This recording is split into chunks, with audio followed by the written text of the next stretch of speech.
Whispers Around the World, a Heal Our World book from SufferingWell. Chapter 5, Ronald's Pain. The group had gathered in the community meeting room, the comfort of companionship filling the space as they shared stories and laughter. But Ronald, who had been quiet most of the evening, finally broke his silence, his voice heavy with emotion. "I've been carrying something around for a while now," he began, his gaze fixed on the floor. "My son, he's cut me out of his life. I don't see my grandkids, and I rarely hear from him. It's like I don't exist to them anymore. I don't know if I did something wrong, but it's just painful." The room grew quiet, each friend listening intently. Yuri reached out, resting a comforting hand on his arm. "Ronald, I can't imagine how hard that must be," she said softly. "Today, I was reading in my Bible, and it struck me. There's a passage that says in the end times, children will turn against their parents, even to the point of putting them to death. It's not that bad yet, thank God, but it feels like we're heading in that direction. There's so much division now, so much distance growing between families."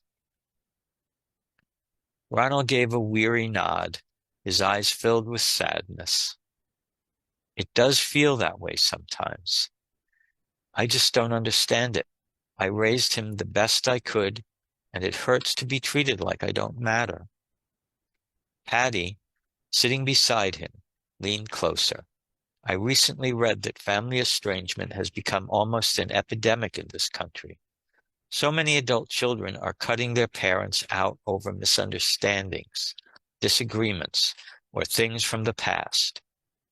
I know that doesn't make it any less painful, but it's not just you, Ronald.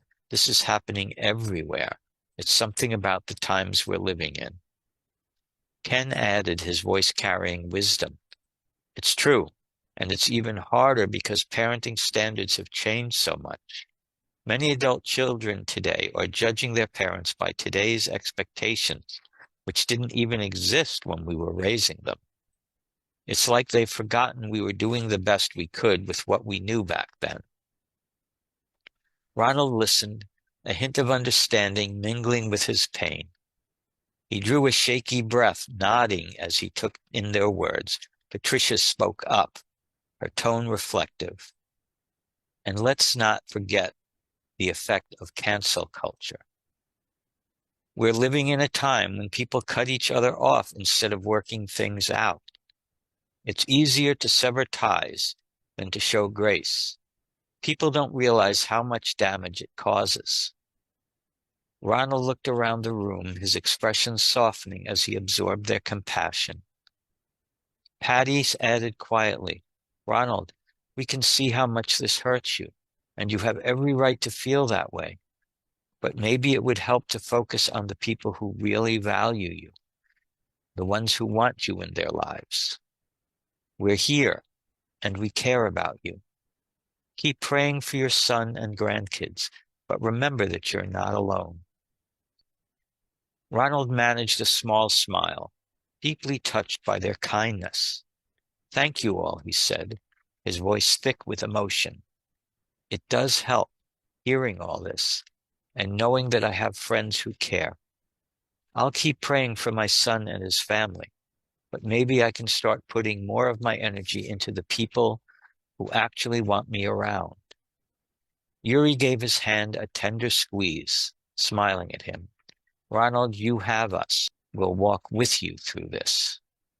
You're family to us, too." Looking around at the faces of his friends, Ronald felt a bit of his burden lift. Though the pain of estrangement remained, he knew he had people who valued and loved him, and he resolved to pour his energy into those relationships while entrusting the rest to God. A few days later, Ronald was on his way to the community center when he noticed Yuri kneeling in her front yard, struggling with a particularly stubborn patch of weeds. She wiped her brow, sighing in frustration as she tugged at the roots. Ronald smiled, then made his way over. Need a hand, Yuri?